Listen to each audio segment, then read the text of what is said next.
is brought to you by Head Start Basketball. If someone thinks of, hey, Johnny needs to get better at shooting, you want to be the first name that they think of. And so that was how I reinvented myself from a training standpoint, was that I was going to be a shooting specialist or a shooting coach. And so I had that foresight to reposition myself and become that. Andrew Olson is a shooting coach for the NBA's Cleveland Cavaliers. He's been with the team since 2018. Prior to joining the Cavs, Andrew was a private shooting instructor for players at all levels of the game. As a collegiate player at Amherst College, Andrew was the two-time NCAA Division III Player of the Year. Hey, Hoopheads, get your team ready for this season by shopping Dr. Dish's all-in sales event and receive an exclusive $3,000 off their top training solution, the CT Plus. Dr. Dish is here to help your players have no regrets, just results, and be all in this upcoming season with exclusive offers on their top shooting machines now during the Dr. Dish September all-in sales event. Learn more at drdishbasketball.com and follow their incredible content at Dr. Dish B-Ball on Twitter, Instagram, Facebook, and YouTube. Mention the Hoopheads podcast and save an extra $300 on the Dr. Dish Rebel, All-Star, and CT models. That's a great deal, Hoopheads. Get your Dr. Dish shooting machine today. Hi, this is Todd Kowalczyk, head basketball coach at the University of Toledo. You're listening to the Hoop Heads podcast. Prepare like the pros with the all-new Fast Draw and Fast Scout. Fast Draw has been the #1 play diagramming software for coaches for years. You'll quickly see why Fast Model Sports has the most compelling and intuitive basketball software out there. For a limited time, Fast Model is offering Hoopheads listeners 15% off Fast Draw and Fast Scout. Just use the code HHP15 at checkout to grab your discount, and you'll be on your way to more efficient game prep and improved communication with your team. Fast Model also has new coaching content every week on its blog, plus play and drill diagrams on its Playbank. Check out the links in the show notes for more. Fast Model Sports is the best in basketball. Get ready to take some notes as you listen to this episode with Andrew Olson, shooting coach for the NBA's Cleveland Cavaliers. Hello and welcome to the Hoopheads podcast. It's Mike Linsing here without my co-host Jason Sunkel tonight, but I am pleased to be joined by Andrew Olson, shooting coach for the NBA's Cleveland Cavaliers. Andrew, welcome to the Hoopheads pod. Thank you. Appreciate it. Happy to be here. Thrilled to have you on. Looking forward to diving into all the things that you've been able to do in your career. Let's start by going back in time to when you were a kid. Tell me about how you got into the game of basketball and what made you fall in love with it. So I grew up in Phoenix, Arizona, moved there in 1986, like 5 months after I was born in Minneapolis. And it was a good time to be in Phoenix and be a basketball fan. And so I fell in love with the Phoenix Suns and Kevin Johnson and Dan Marley and Charles Barkley. So those were the introductory years of my life, and basketball was definitely a big part of it. When did you start taking the game seriously? How old were you when you kind of realized basketball was where you were going to put your focus athletically? So I started actually like my first basketball league. I think I was like 5 years old or something. So I was already kind of started at a young age. I don't know if you can call that serious, but I took it seriously because my best friend at the time, we were on the same team. We were too young to play. My mom actually had to use safety pins to hold up my jersey because we were playing up about 2 or 3 years. And I remember scoring 4 points. And the reason I remember scoring 4 points is because my best friend and, he had scored 10 points that year. And so I'm a competitive person and kind of realized that at a young age. Did you play any other sports growing up? Yeah, I played everything. To some degree, I was played some little bit of football, soccer, baseball. I eventually moved to San Diego at the age of 8 and baseball was the number one sport in the area that I grew up in. And I played that up until about 7th grade or so. And, it was kind of at a young age around, 2nd grade that I started to realize I was just better at basketball. And so I put a lot of focus to it. How did your upbringing in the game compare to how guys come up through the system today in terms of youth basketball, AAU, trainers? Just what was your experience like compared to what guys are experiencing today? Yeah, I'd say it's comparable in many ways, just with the volume. I was a gym rat. Like I said, I started playing organized basketball in 2nd grade. My dad actually, in order for me to play in that league, he had to start coaching. And so I say that because it was very helpful, because my dad kind of got forced into coaching and played a pretty big part of my development. And so I started playing in youth leagues, and then my dad was like, let's put this all-star team together and start to go to some other tournaments. And, I was playing AAU basketball in San Diego. We'd travel to LA to go play better competition. And I think I was in 5th grade, and we went to nationals.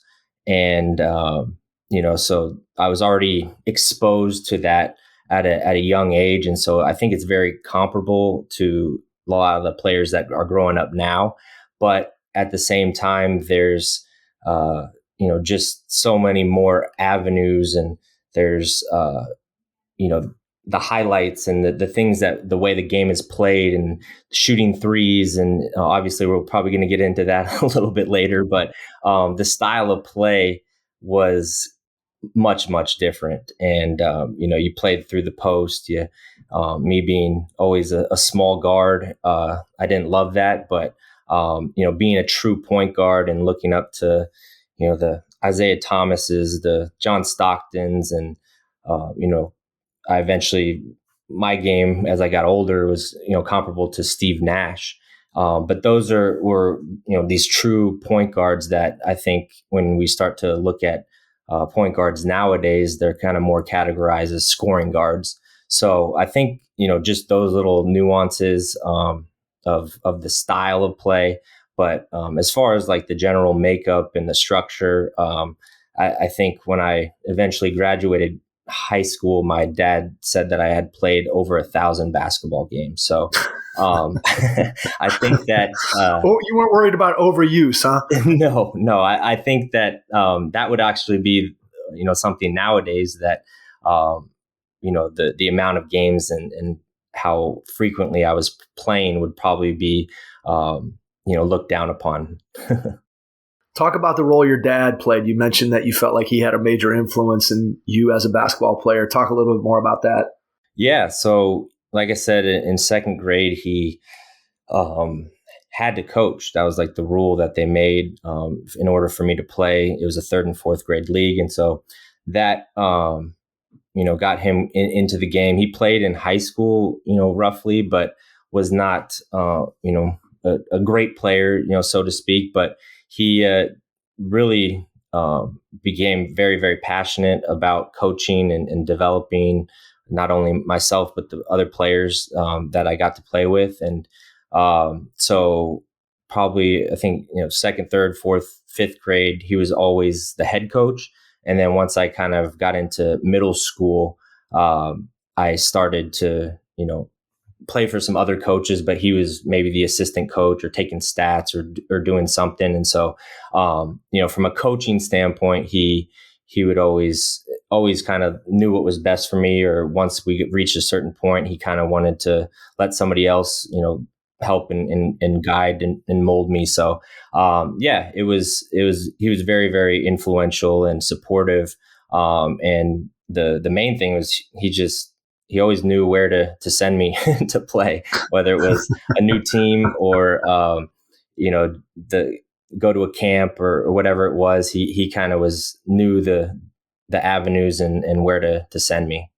Did you ever talk to him about that, like how he figured that out and what that looked like? Not necessarily directly. It was more so just later in life we kind of talk about how it all kind of happened and transpired, and my basketball journey is a long one, from age 4 till now.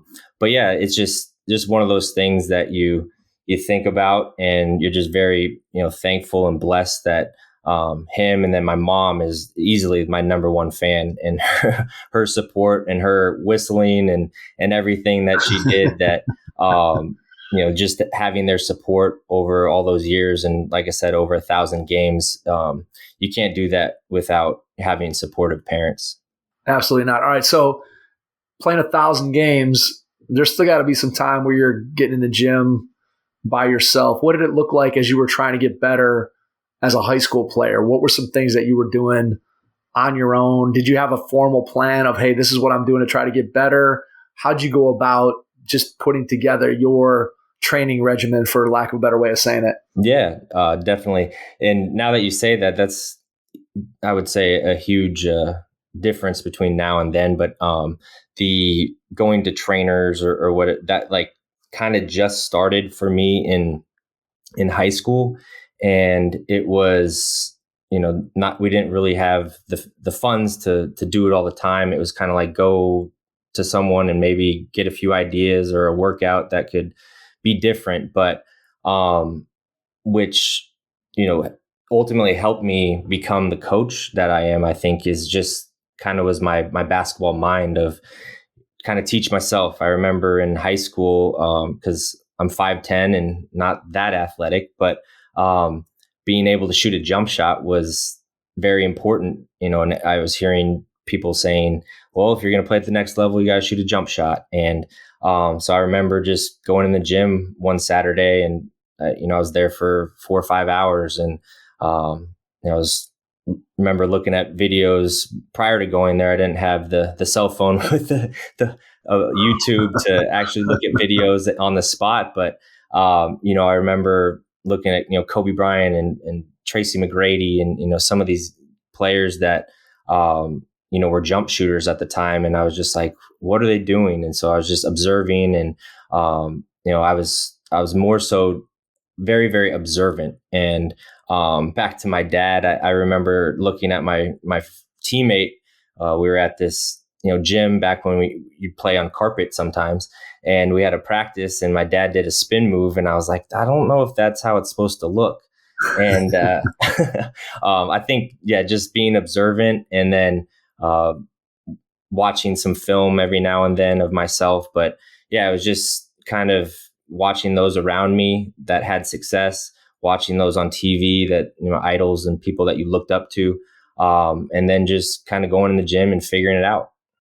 Yeah, it's interesting how different it is. I think about my experience. I'm a little bit older than you, so I graduated from college in '92, and back when I was trying to get better and do the things that I did, I ended up, I've said this multiple times, but I would do, basically I had 2 workouts. I had a workout that I would do by myself, and then if I was lucky enough to have somebody else that wanted to shoot with me or whatever, I'd have another shooting workout that I'd sometimes do if I had somebody that would rebound and get shots up with me. And so you think about just the variety, like you said, you're trying to go and look at what different people are doing. And back when I was doing that, I just did my own thing. Didn't really have much in the way of resources to try to look at all the things that players have today to try. I guess part of the hard part now is you got to sort through all that stuff and figure out what really is valuable and what's not. And sometimes that can be overwhelming for players and for coaches for that matter.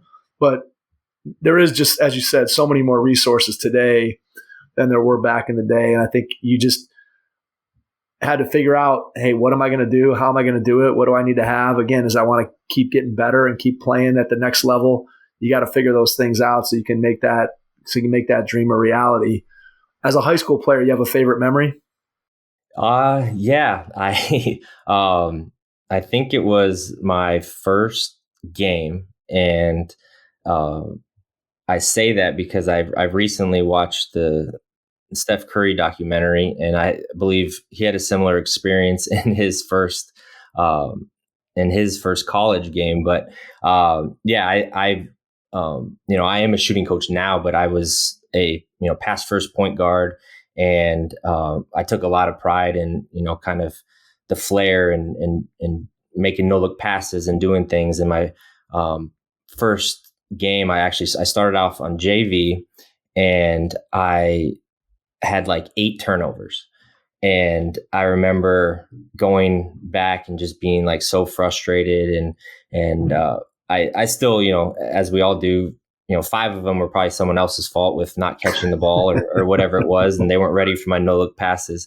But having 8 turnovers was not something that I took a lot of pride in. But my coach, he came over and said, kind of the things I was thinking, that you're good, you're here for a reason, and next game's going to be fine. And the next few games did go fine, and then I eventually became the first freshman in my school history to make varsity, and they moved me up eventually. So I think it all worked out. There you go. It's interesting hearing you talk about being a pass first guy and also talking about your dad. I think back to, there's one piece of basketball advice that my dad gave to me when I was a kid that stuck with me for the entire time that I was playing, and it still sticks with me today. And it's advice that I've given to players that I've coached. And my dad, I remember this was after I was probably in like 4th or 5th grade, and I had played this game where I'd made a bunch of passes, and just like you said, you looked at the guys that you're passing the ball to, and it goes through their hands or it hits them in the nose because they're not watching or whatever. And I remember being really frustrated after the game. Like, these guys can't catch, or they're not making their layups after I pass to them. I'm going to stop passing. I just got to shoot the ball if we're going to win. And I remember my dad looked at me and he said, you might be right in the moment, but in the long run, eventually you're going to end up playing with guys who can catch those passes and who are going to score when you pass it to them. And so you just got to keep passing. And that was something that stuck with me that I never forgot throughout the entire time I was playing. And it sounds like that's a similar experience kind of to what you had, where you could have beat yourself up and be like, oh, whatever. And instead your coach flipped it around the other way. And clearly you're talking about something that for you happened 20 years ago. For me, that happened like, man, I don't know, 40 years ago. Yeah. And I still remember it, and you still remember it. Those are powerful words. It's something sometimes to remember as a coach too, that the stuff we say sticks with players a lot longer sometimes than we think.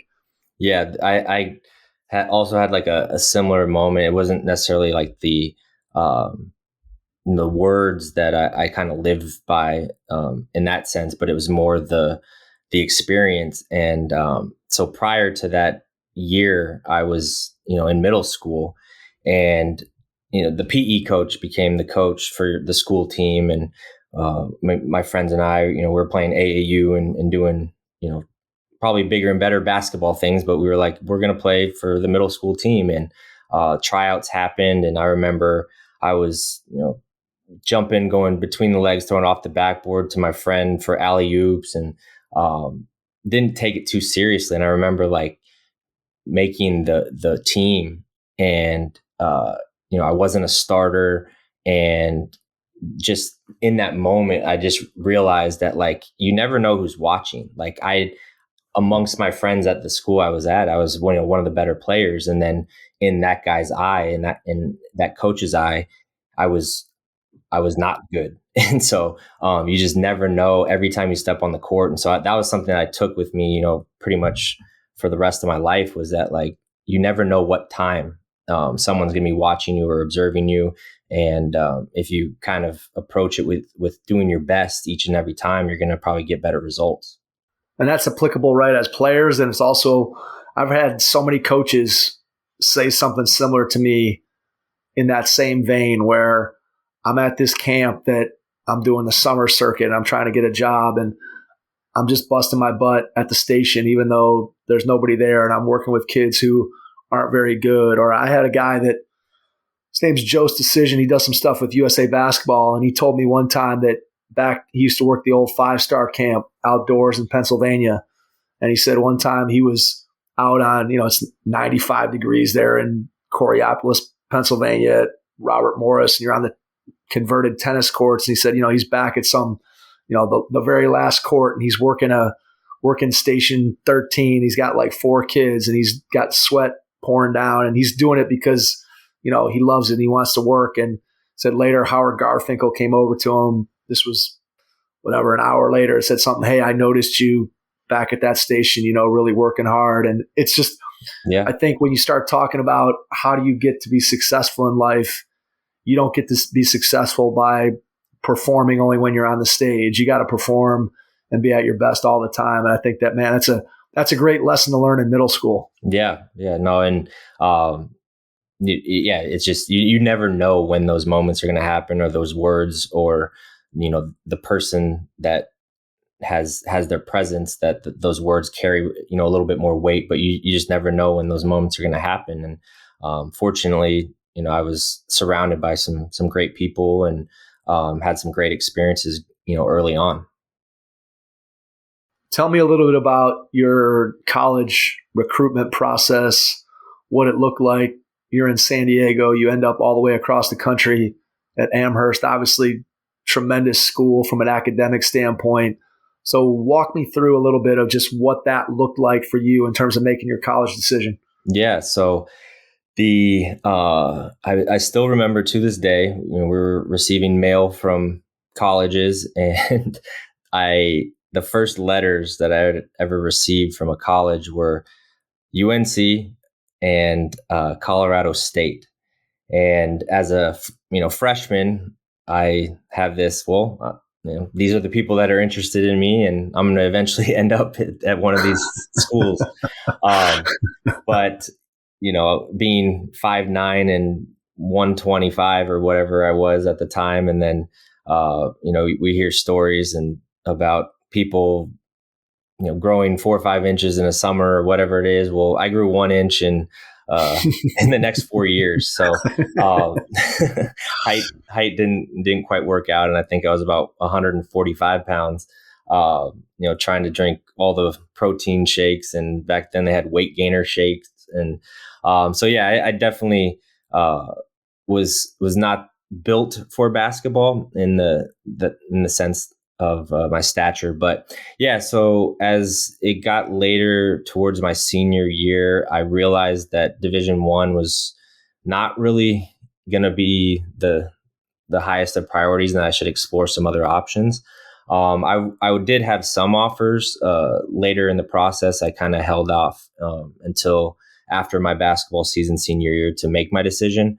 It was just one of those things where my family, I was going to be the first one to graduate. I have a older sister, and she chose not to go to college. And my parents, same thing. They didn't finish college themselves, and so my dad, again, back to being influential, but he kind of laid it out, and I didn't know what Amherst College was. I didn't necessarily know what Division III was because my sights were set on Division I. So I did some research, and then went on some visits, and I think there was another school that I went to that I just left, and I was like, I can't see myself going there, not because of the school or anything. It was just like the team and the vibe that I got. And then after I left Amherst, I got in, the car, and I said, "Dad, I think this is the place." It just had the best of everything. The year prior, they had went to the Final Four, and it was their best season ever. So from a basketball experience, it was a great opportunity. And to be the best at that division is something that I was striving for if I wasn't going to go Division I. And then it was the best academic school that I got into. And so you put those together, it's pretty hard to pass up. What were you thinking about in terms of a major? Was that something that was even on your radar? Or obviously you're a good student if you're trying to get in to Amherst and you get in, but were you focused just, hey, it's hoops, or were you more focused on eventually thinking about what you were going to do for a career? Yeah, I think most Division III players, there's that point of realization that they're probably not going to go to the NBA out of Division III. So your major and those decisions are obviously important. And I knew I wanted to be involved in sports, and political science and becoming a lawyer was something that I thought could make sense. And I thought if I do that, then I could become a sports agent. And so that was the original intent. And then as everything unfolded in the playing career and everything, it went to the back burner. Tell me a little about Coach Hickson. We recently obviously had him on and had a huge honor getting the opportunity to be enshrined into the Basketball Hall of Fame, first Division III coach ever to be able to do that. I don't know if you just want to share a story, share the impact that he had on you, share what type of coach he was, whatever you think is going to best kind of encapsulate your relationship with him and what kind of coach he is. Yeah. So I know you've had a lot of Amherst connections on recently, but yes, his, and going back to that recruiting trip and to visit, and it was kind of in that moment. And if anyone has listened to the podcast that you did with him, but he just has this charisma about him that you do feel like you're the only person in the room when he's talking to you, and he just has that ability to make you feel special. And so I think that playing for someone like that, it was it taught me many things. Being at the Hall of Fame, I was fortunate to go and watch it and experience it, and at all these things. Even a year ago, they had a court dedication for him, but you just realize like how special of a person he is by the amount of people that come back and support him after all this is said and done. And yes, it's easy to do those things at the Hall of Fame and at a court ceremony, but he would have that. He has that same effect on people regardless of whatever event it is. And so, I think that's his best trait. That's his best, quality, is his, personable skills and his ability to connect with people. And I think by doing that, I have some of the best friends in my life, from college. And I think it's his ability to identify good people, and bring them together. And, when you're forming a team of any sport, that's very, very important. Did you know right away when you stepped on campus and got around the team and the program, did you know right away it was the right place? I did. They had jokes that it was raining and horrible weather, and then I showed up. I brought California sunshine, so it was like a beautiful weekend when I came, and I was like, "Oh, this is going to be perfect." But it is a daunting thing. I think actually the Wall Street Journal just came out today and said that it's the 8th best college in the country. And so it's a beautiful campus, has incredible academics. And that's what kind of intimidated me the most, was just the academic piece of it, because I knew when I stepped on campus that I had the possibility to be the best basketball player, but I wasn't too confident in me being the best or most intelligent. Did you figure that out? I did. I think it was probably day 1 or 2, in the sense that there was a 14-year-old in our class, and he was probably, I think he's on pace to graduate by age 16 or 17. And I realized that our priorities weren't the same. I asked your favorite moment from high school, favorite moment from college. So I tell this story too, and I don't know if you're picking up on things, but I remember, the lowest of lows, and they kind of impact me the most. But, and I'm sure you've had this discussion with other players or coaches or whatever, but they remember losses the most. And absolutely. I couldn't agree more, Andrew. I could not, honestly, I could not agree more. Here's what I always say to people when they ask me this question. I always say, if you're successful, you win a lot. And I don't know about you, but I always found that I have some memorable wins and games that I remember, but a lot of those wins kind of roll and meld together, especially like when you think about conference games, right? Where you played a team 2 or 3 times a year. And I'll have people that remember me playing and they'll be like, hey, what happened in that OU game when you were a sophomore? I'm like, I don't know. We played them 10 times in 4 years. I have no idea which game you're talking about. You're going to have to be more specific. So I totally get it. Yeah. Yeah. Back to the most memorable moment. And it's weird which ones stick out and whatnot, but we were the last year that they played a consolation game at the Final Four. So my sophomore year, we make it to the Final Four, and we're supposed to, make it to the championship game, and Illinois Wesleyan was supposed to make it to the championship game, and we both lose. And they had us play the next day. And it was one of those games where looking, back and, knowing what you know now, but like, I don't think our seniors or their seniors or certain players were getting up for that game. And so we go out and play, and they have an All-American point guard. And I'm out there and we're playing. And like I said, he could have just been running through the motions and, whatever. It's my last game. This consolation game's stupid. But it was just that the takeaway and the moment in that moment was, if this guy's an All-American, why not me? And I just had that feeling and that approach that summer, and that, regardless, maybe I would have had that approach anyways, but it just stuck out. And it was like a solidifying moment that I can take my career, I can take the basketball, level up a notch. And, we were fortunate to make it to the Final Four the following season, win the national championship. And then I was the National Player of the Year that year. So just kind of the series of events that happened is in that moment was kind of like the catalyst or the, most paramount. It's so interesting to me that I think picking out those moments that are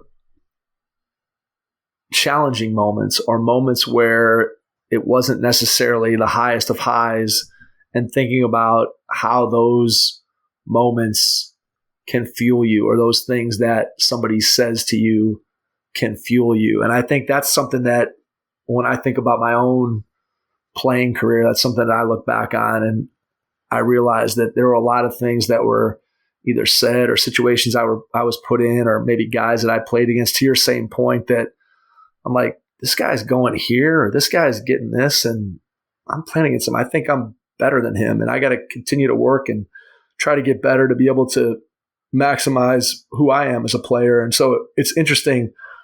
I think a lot of guys that end up having success are wired that way, obviously the most famous guy that's wired that way is Jordan, right? You have somebody who has some slights thrown at him, whether they're real or perceived, and he figured out a way to feel. Not that I'm comparing you or I to Michael Jordan in any way, shape, or form. Let me make that abundantly clear.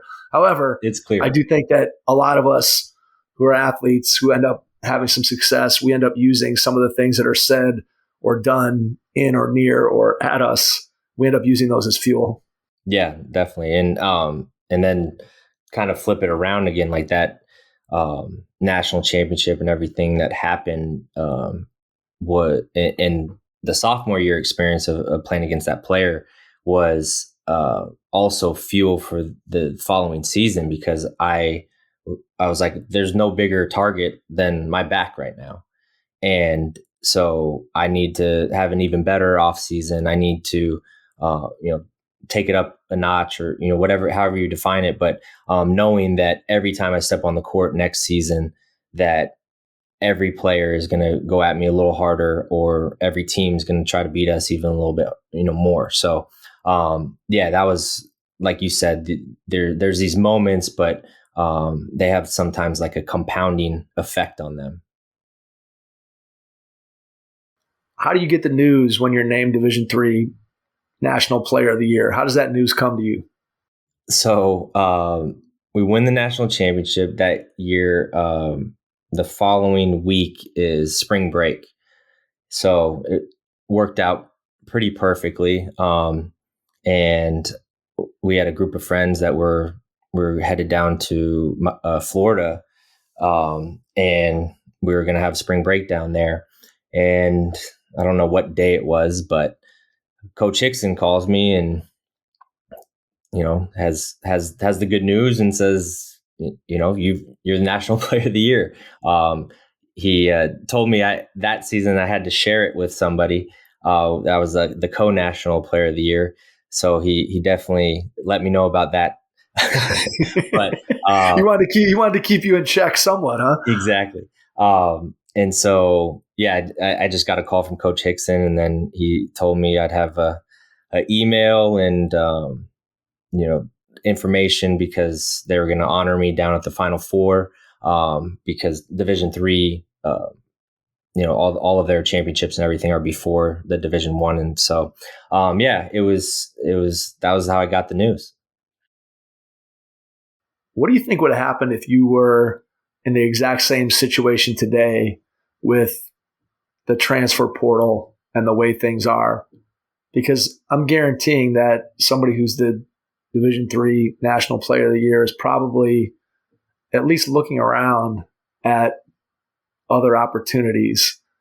It's kind of an interesting thought experiment to kind of go through and wonder, because things are just so different now. Obviously, your experience was tremendous there, but the way that things are today, it's just an interesting way to look at things. Yeah, definitely. I think that is the one thing that I think about from a what if standpoint. I think everybody ends up thinking about it to some degree. I have 100% no regrets. I think everything worked out in a wonderful way, and I'm in the position I am and very happy and content with where I am, and but that is something that has crossed my mind with the fact that I could have transferred and not had to sit out, because that was the biggest thing back then.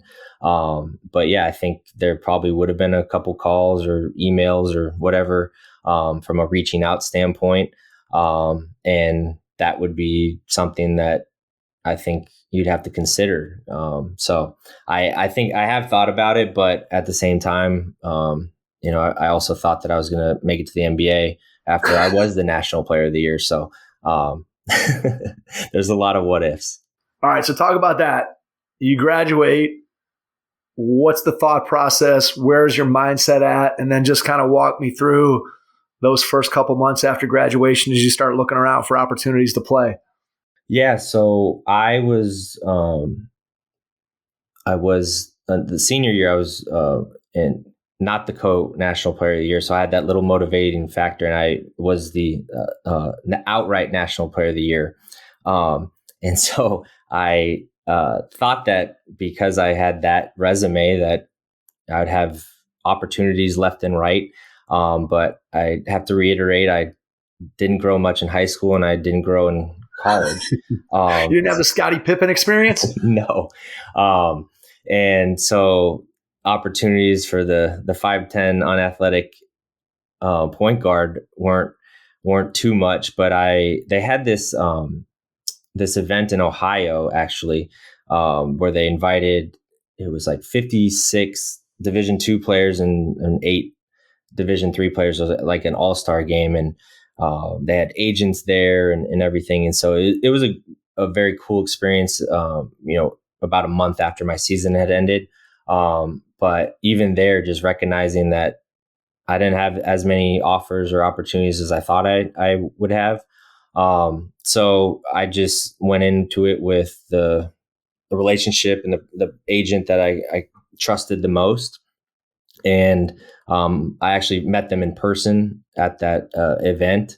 And it was just, I pretty much, the first opportunity or first offer that I got, I said yes. And I felt like that was the best decision, and not try to hold out for anything more or less, and just take the opportunity and go over there and kind of see what happens after that.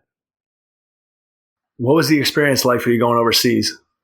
It was perfect timing. I always say that because in 2008, we, all the people that graduated then had a wake-up call in fall of 2008 with the market crashing. And so I was over there playing basketball, getting paid in euros, and the dollar was crashing. And so obviously, felt bad for a lot of friends, but it was just another one of those, I think I made the right decision moments. So yeah, just going over there and then just experiencing a new culture. I felt like I was ready to do something like that.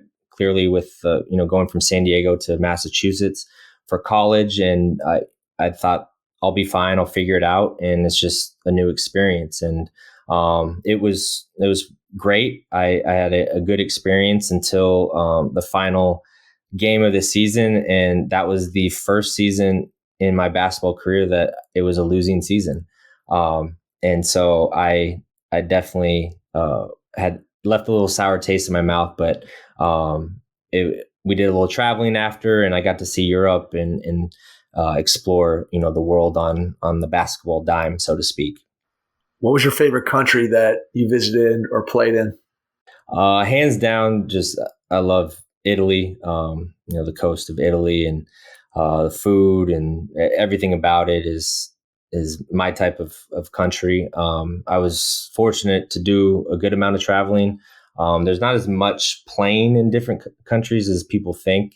But yeah, it was just an incredible experience to see the world at a young age, and gain certain life experiences and living on your own, and so it was a perfect experience for that time immediately after college. What's your craziest European basketball story? PG-13 version. I don't think it's is anything too crazy. I guess I have a couple that just pop in my head right away, but it was the fact that sometimes our practice schedule, we didn't have court time because handball was taking over, and I'm like, well, what's going on? Why is handball? What is this sport? So but you just you recognize that certain sports and certain things about cultures are different. But I'd say one of the most memorable experiences from a basketball standpoint was my graduating class, and I don't know if anyone's listening to Matt Goldsmith, but there was 5 of us that graduated from Amherst College that we all got contracts to play in Germany. And there was pretty much one evening that we could all get together from the travel standpoint and location of everybody, and schedules. And so it was a Saturday night, and I had a cup game on Sunday. And so I met up with them, and like most things, when you hadn't seen people in a long time, it lasts a little longer than you expect. But I, was responsible enough to know I'm going to need to get home, get a little sleep. But I woke up, and it was actually the best first quarter that I had since high school. And I think I had 20 points in the first quarter of that cup game. And so obviously the thought goes in your head, well, should I hang out with my friends and go out the night before? Little friendship goes a long way. Yeah. But no, it was, that was a very memorable experience for the time that we all got together, but then also from a basketball perspective.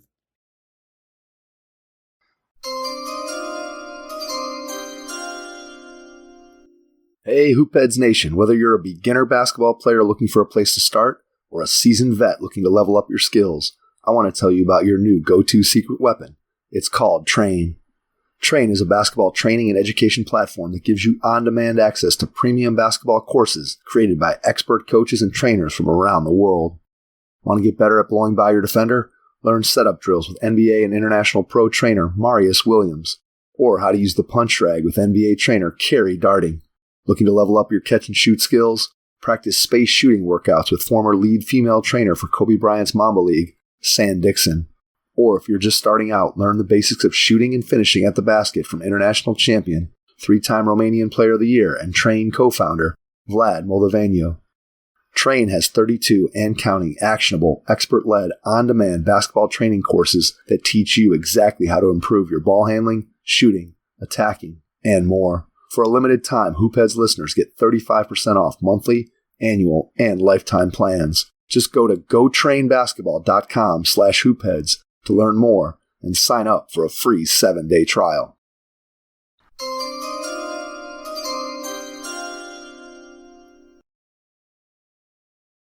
At any point during your playing career, is coaching at all on your radar? Yes. So I would say that is a perfect way to phrase it. It was on my radar. I, like a lot of us, we just kind of fall into it. So after my freshman year of college, I come back home and there's, people, hey, you should coach the high school team, or you should, work the camps. And so, yeah, sure. And then you're there and, you want to go train so-and-so's son, and you start doing private lessons and stuff. And so that happened all through college. And it was like every summer it got a little more lucrative. And you realize like, oh, there's a business in this. And so I think that was definitely the birth of the coaching career. And, it got me into it. And then my eventual last year of playing overseas, kind of bring this full circle, was I kind of went in it with the intent that it was going to be my last season playing, unless I got a ridiculous offer. But I spent the last 2 months of when I was over there working on trying to get my personal training certification. And I had this vision, and I also had a relationship with somebody at a gym that if I had that certification, that I could probably, work out of it, bring the clients and some of the people that I was already working with over there. And it was, so I already had kind of like a built-in business. And like we talked earlier, that the evolution was kind of happening with personal training. I wanted to kind of be a one-stop shop back in San Diego, and be a strength and conditioning coach on top of a basketball skills trainer. As you started to get into that, did you find that part of it to be able to combine the two easy, difficult? What were some of the challenges that you ran into right out of the gate? Yeah, so I think the main thing when you stop playing is you realize that you miss it, but then you also don't want to miss it too much that you fall back into it. And so I had, fortunately, a very good friend. It was about a year and a half, two later, after I was done playing, and I'd been basically doing some basketball training, some strength and conditioning training. But he had already started his own studio gym, and he had the opportunity to go to LA, and it was, at his time, his, lifetime opportunity to go up there. So he says like, hey, do you want to buy me out? I'll give you a great price, but you got to put your name on the lease. And so that at that point, I had this big shift, because he was almost all fitness and strength and conditioning training. And so I had this big shift where I was predominantly doing that. And then it seemed like every year after that, if I had 70% of strength and conditioning clients, it was like, then it became 60, then it became 50, and every year it got more and more basketball. And I just realized that like that was my passion. That's how I felt like I could give the most to people, give the most back, and realize that at that moment that I was a basketball coach. When you're thinking about doing individual training, because obviously there are a lot of people out there that are doing training today, especially when you think back, even 10 years ago, the number of people that were out there offering basketball training was a lot lower. When you think about what you did, what you do, how do you approach that with, let's just say you have a new player that was coming to you at that time, somebody you hadn't worked with before? What was your process for getting to know that kid, evaluating them, and then putting together a plan for helping them to get better? Yeah, so probably, as you just alluded to, 10 years ago, I was talking to a friend that was in marketing, and they were like, Andrew, like, this is just not the best time you don't want to be good at everything. He's like, you want to be great at something.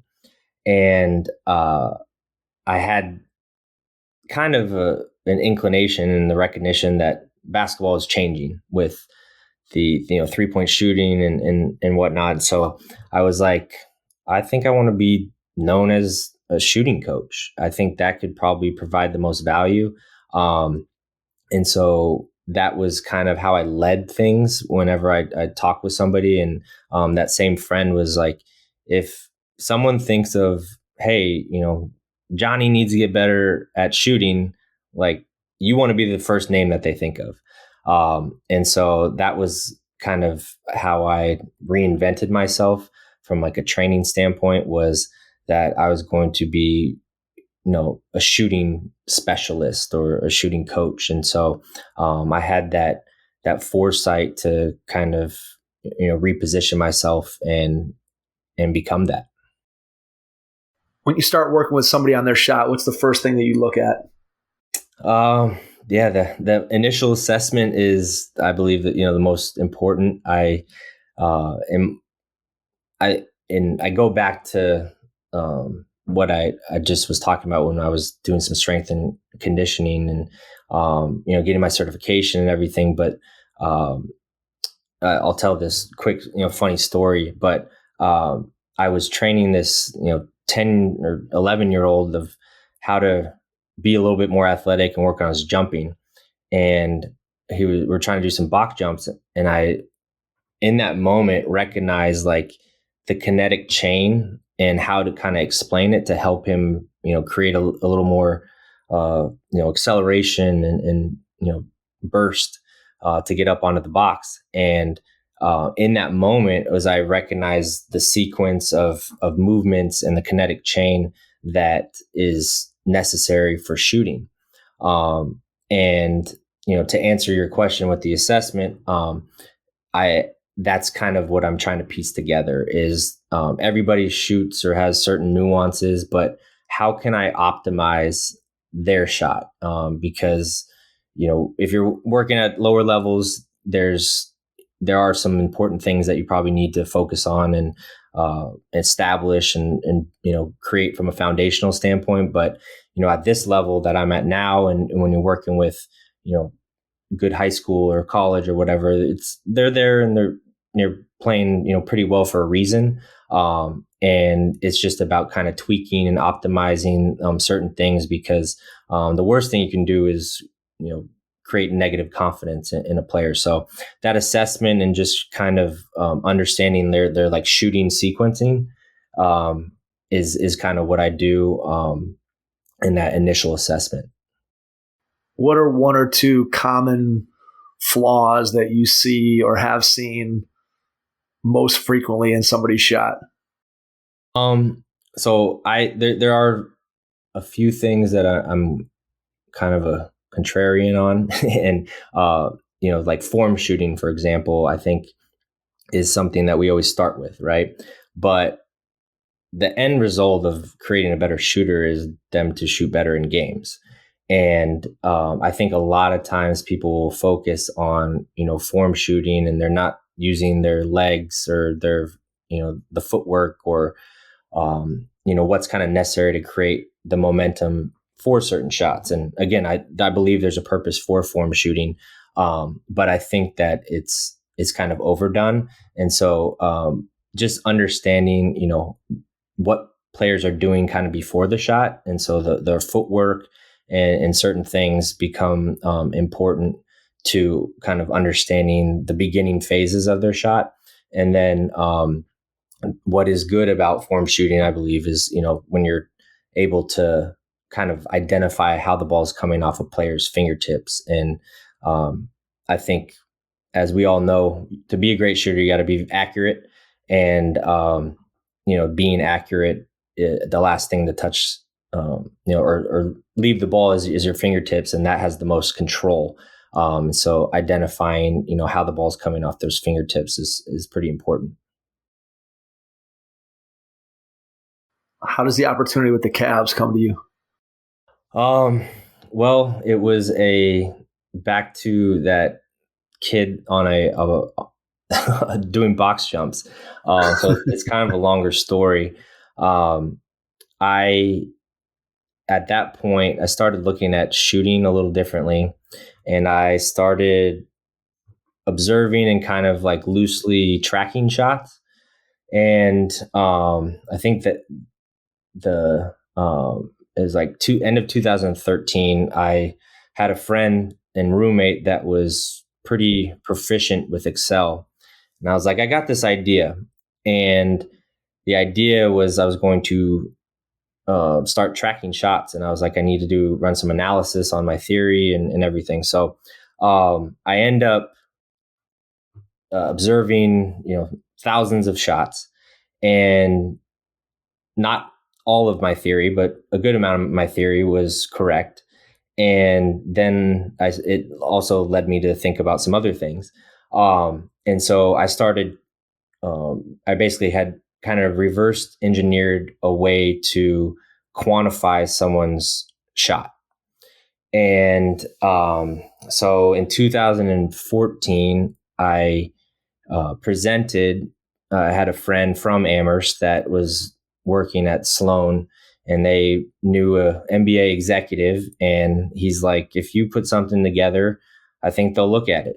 And so I go back, I watch every single shot that team took in the season before, put something together, and he says, all right, you can meet him at Summer League. And so I go out to Summer League in 2014, and like most things in the moment, you think it's incredible and your life's going to change. And of course, nothing happens. And then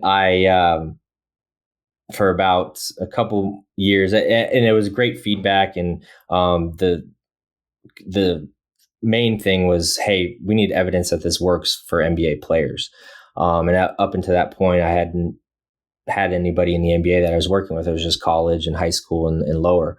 And so I kind of went on this quest of, all right, how can I get in front of as many front office people as possible? Because what I thought I had created was a way to, I could be a consultant, or I could help evaluate players before the draft, and, free agents, and a whole bunch of different things.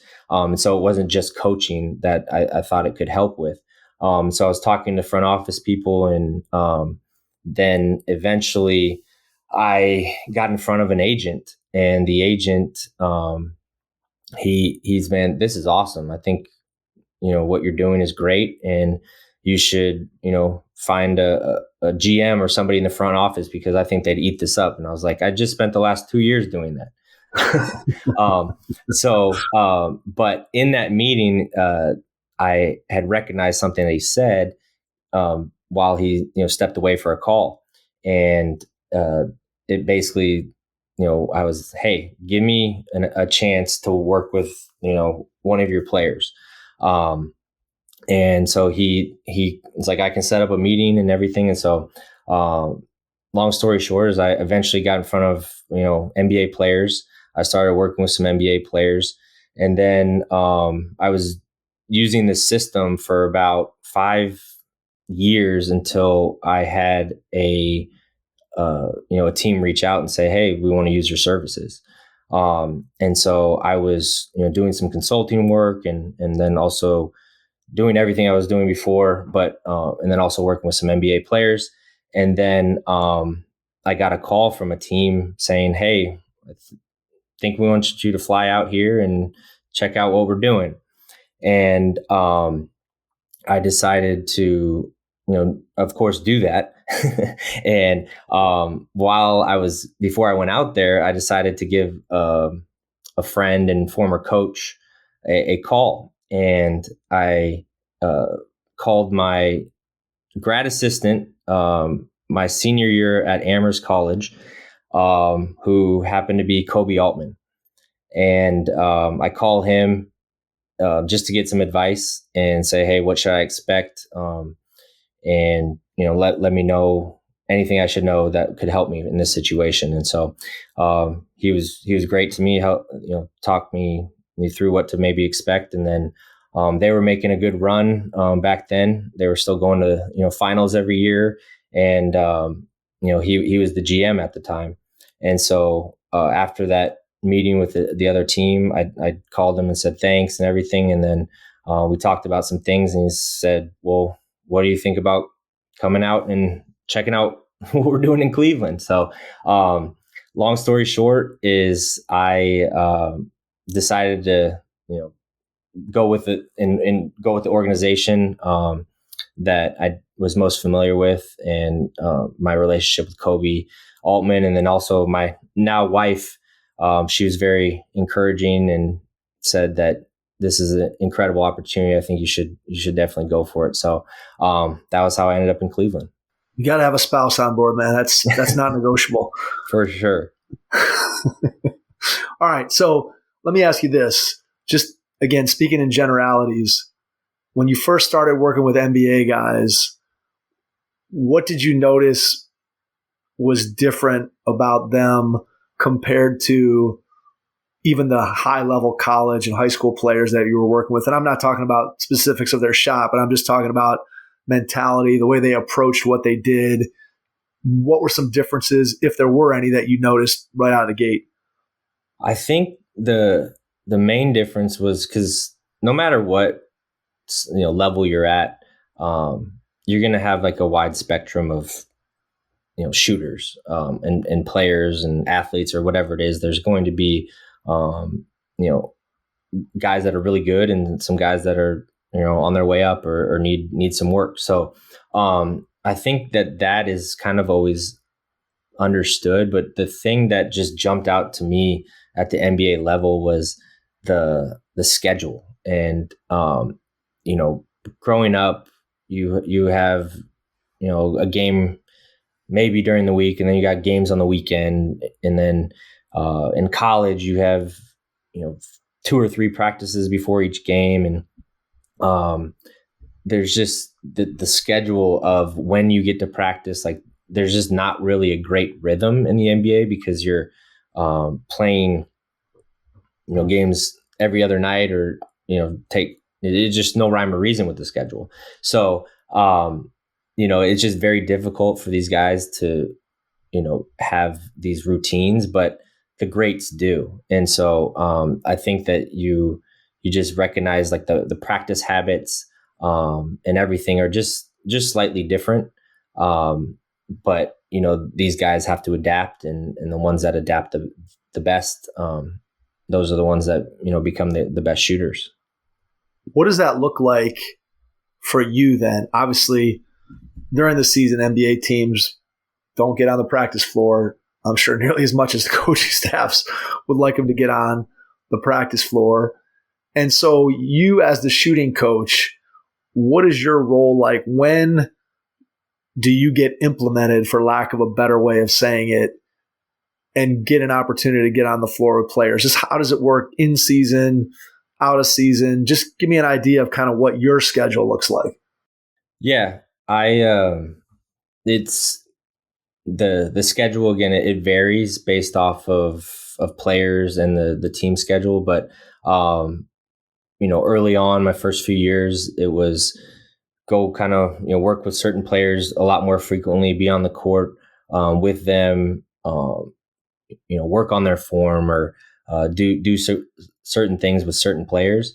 And then there's other players that I do a lot more kind of behind the scenes analytics. Like I told you, with my background of creating my metric and the things that I do from the analysis standpoint. And so certain coaches in the player development work with certain players, and I'll eventually, have conversations with every single player, but I'm not on the court with every single player all the time. And so early on, it was, just building trust and with coaches and players, and trying to say, hey, I got this little nugget for you. So-and-so is better, going left because of, X, Y, Z, whatever it is, that hopefully can help them. And so now when they go to practice, or if it's pregame, we don't maybe even have to tell the player specifically, but it's just built into kind of their routine or their development program. And then, I do, other things from like, creating just a shooting program and trying to implement things into, practice or into player development, and, just trying to make the team better at the end of the day, in whatever you see fit, because the season is long, and, shooting is a premium, and it's most important to get the players better, because that ultimately gets the team better. How long into your stint with the Cavs was it before you felt confident in working with NBA players? Was it right away because you had all the experience of going through and looking at all the shots and doing the things that you had done previously to when you were working with guys? Just when did you get confidence? Did you ever feel like, man, I'm not sure that I'm qualified to do this? And then when did you feel like, hey, I got this thing. I got this thing down. Not that you're not always looking for ways to improve your craft, but just when did you feel super confident that, hey, I can really add value? Yeah, for sure. I think that I was listening back to your podcast with Coach Hickson, but you guys were talking about something, and I think it made me think that there's always a moment, like when you're in the moment, that you're extremely confident, right? You believe the idea or whatever you have is best, and you approach it and you go about it, but then you either learn from it or something happens and you just get better with age.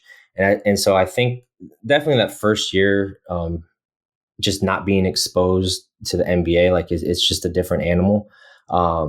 You're learning just so much. And so getting your, settling in kind of happens in at least that, second year. But, whenever I was on the court, I felt like I could add value. And whenever I was working with a player, I felt like I could add value. But once that, second, third season kind of comes around, you have the rhythm of the NBA, the rhythm of or the connections and relationships with the coaches, the coaching staff, you start to be even more confident. But like anything, you're always trying to get better. And in this business, the end goal, you're always trying to win, the championship. And so, how can I help the team become better? And so those are always the goals in the off season, and also during the season, when you're trying to make the players better.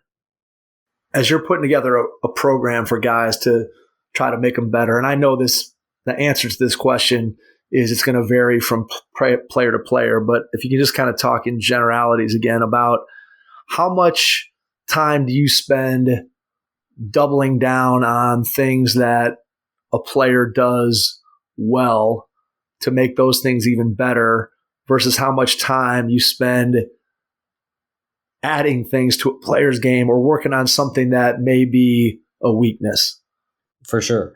There's always a balance depending on, the state of the team or the player or whatever. But I think our job as coaches is what's best for the team. And so putting your players in the best position to succeed and work on the things that they're best at is ultimately going to produce the best results from a team standpoint.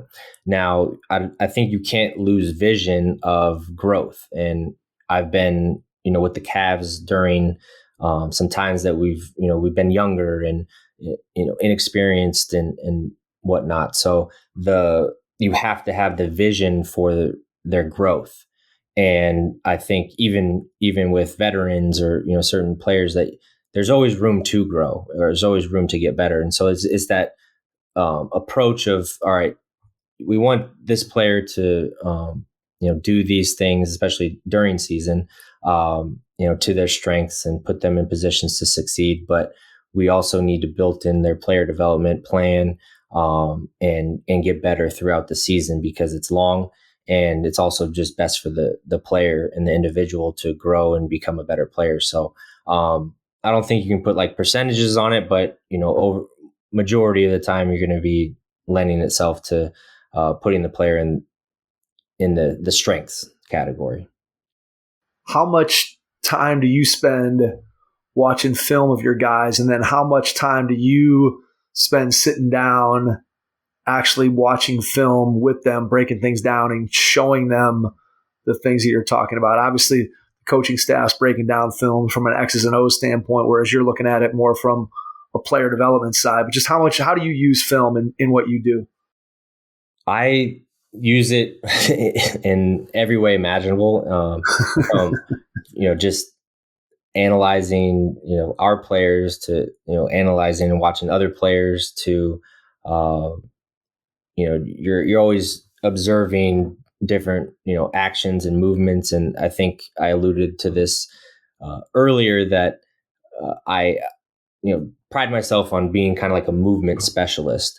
And so I'm always evaluating movements. And so, I'm just always using film to do that. And I'm a very visual learner as is. And so I'm using it personally, then I'm using it to also show players and sit down with them, and knowing that they got to watch defense and all these clips and stuff. And so, approaching things, since it's a long season, in a, more simple approach, like, hey, check this out, on your, one dribble pull up going to the right, and, keeping it very simple, like, hey, now look at when you go left, let's try to observe that, and the differences. And so just like keeping things simple early on, and then, using film to also talk to coaches, and, if players that they're working with, or observing, certain things, like, hey, this is a different action that can put, one of our players in a better position to get a better look. So, you're just always trying to find ways to give the, players and the team, the best possibility to win. How often are you showing them film in the midst of working them out, where you actually have an iPad or your phone or whatever that's right there, where they can look at something and then try to emulate that, or try to do it, or try to make a correction? We have played with that. It does vary on the individual.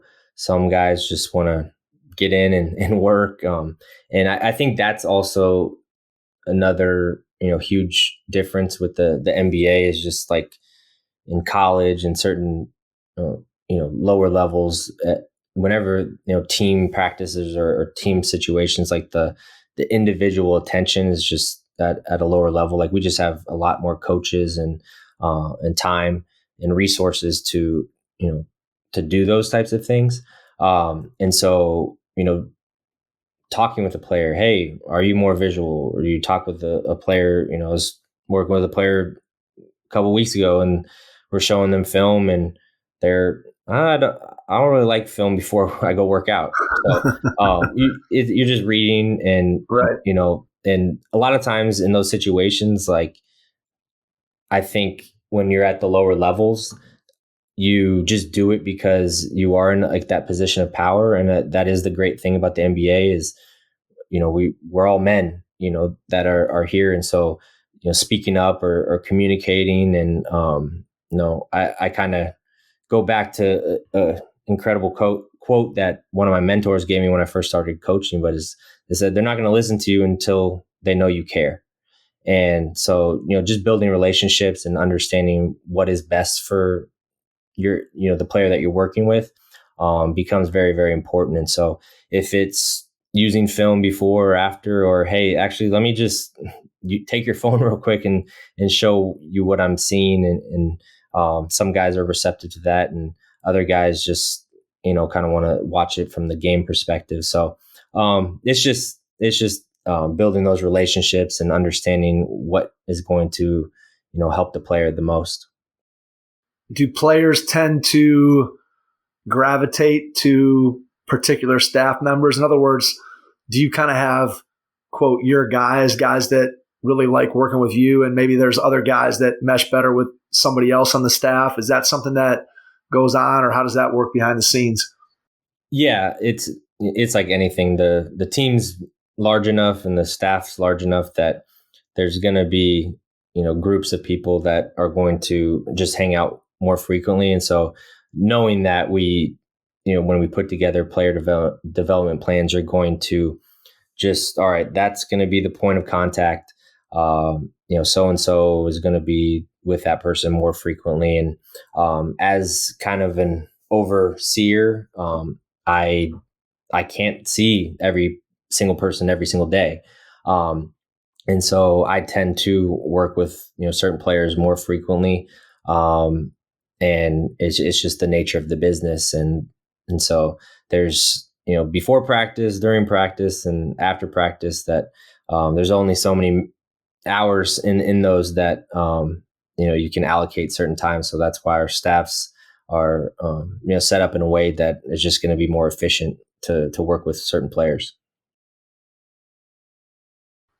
If you had to give one piece of advice to a high school or college coach for how they could improve their shooting program, their team shooting, just one thing that could help them to make their team better shooters, what would that one thing be? All right. The question of the night. I think that the best shooters have an ability to focus at the highest levels. So I think that implementing drills or implementing moments in your practice that require intense, focus is very, very important. And I believe that that's, the one thing, like, to add a couple more, but I think great shooters are also hyper aware. They're aware of, who they are as a shooter, or the moment, and, shooting percentage is just as much of a reflection of shot selection as is mechanics. And so, being aware of shot selection, all that. So that awareness piece and that ability to focus. And so, for example, like a specific drill where, all right, you got to make, 2 in a row, but the last one's got to be a swish, right? And so that last shot, you're going to try to make every shot, but it's just not 2 in a row, but you got to focus in that moment. And so, little subtle things that are trying to increase and, someone's focus and the focus of the details of their, whether it's their mechanics or whatever it is, but creating those levels of focus, I think, can be very impactful. Got it. Well said. All right. I want to wrap up. Final 2-part question. Part 1, when you look ahead over the next year or two, what do you see as being your biggest challenge? And then part 2, when you think about what you get to do every day, when you get out of bed in the morning, what brings you the most joy? So your biggest challenge and then your biggest joy. All right. I think the biggest challenge just in the NBA is it's the NBA, and winning's hard. And so, waking up, or not to get to the second question already, but every day it's just, how can I get every player a little bit better? And so, we've all been there when there's shooting slumps or whatever it is. And I go through them with the players. And so those are the toughest days and moments. And, that's probably contributing to not as many wins as well. And so just that process of winning in the NBA is easily the biggest challenge. And I think anybody in the NBA would tell you that. And the biggest joy, I think, from a basketball perspective, is just, we're at the point where we're getting to the end of the off season, and the joy is just the start of the season. I think is that it's almost here, and I think all of us that are in this, and everybody that's watching or whatever, that it's called hoop. We all love hoops, and the reality is, we want it to be on. And so waking up and the game of basketball, I think brings us joy. And I don't think I have been doing it for as long as I have and gotten to where I have without it being my joy. Could not agree more. Really well said. And I think it captures people who love basketball. It never goes away. The game has been part of my life since I can remember. And it still plays a huge role in what I do every single day when I wake up. And so, again, for you to be able to do that at the highest level, unbelievable thrill. And again, I cannot thank you enough for taking the time to jump on with us tonight. Before we get out, you want to share where people can reach out to you if they have questions, if you feel comfortable sharing anything. And then after you do that, I'll jump back in and wrap it up. Yeah, I first of all, just thank you for having me on. It was a pleasure. It's always, there's moments that I get to relive that help shape and mold my career. And so talking about them is always a special feeling and brings back great memories. But I'm on social media, but it's at Shoot Coach. And that was back to when I was in the personal training days and trying to brand myself, and it stuck. So, that's that. And, if you want to reach out, I can, talk to you there, and we can go from there. Again, Andrew, can't thank you enough for taking the time out of your schedule to jump on with us. Really appreciate it. Wish you a ton of luck this year with the Cavs. Obviously, we'll be here. If Jason was on, he and I could both say it. We'll be rooting hard for the Cavs this year. And again, to everyone out there, thanks for listening, and we will catch you on our next episode. Thanks. Your first impression is everything when applying for a new coaching job. A professional coaching portfolio is the tool that highlights your coaching achievements and philosophies, and most of all, helps separate you and your abilities from the other applicants. The Coaching Portfolio Guide is an instructional membership-based website that helps you develop a personalized portfolio. Each section of the Portfolio Guide provides detailed instructions on how to organize your portfolio in a professional manner. The guide also provides sample documents for each section of your portfolio that you can copy, modify, and add to your personal portfolio. As a Hoopheads Pod listener, you can get your Coaching Portfolio Guide for just $25. Visit coachingportfolioguide.com/hoopheads to learn more. Thanks for listening to the Hoop Heads podcast, presented by Head Start Basketball.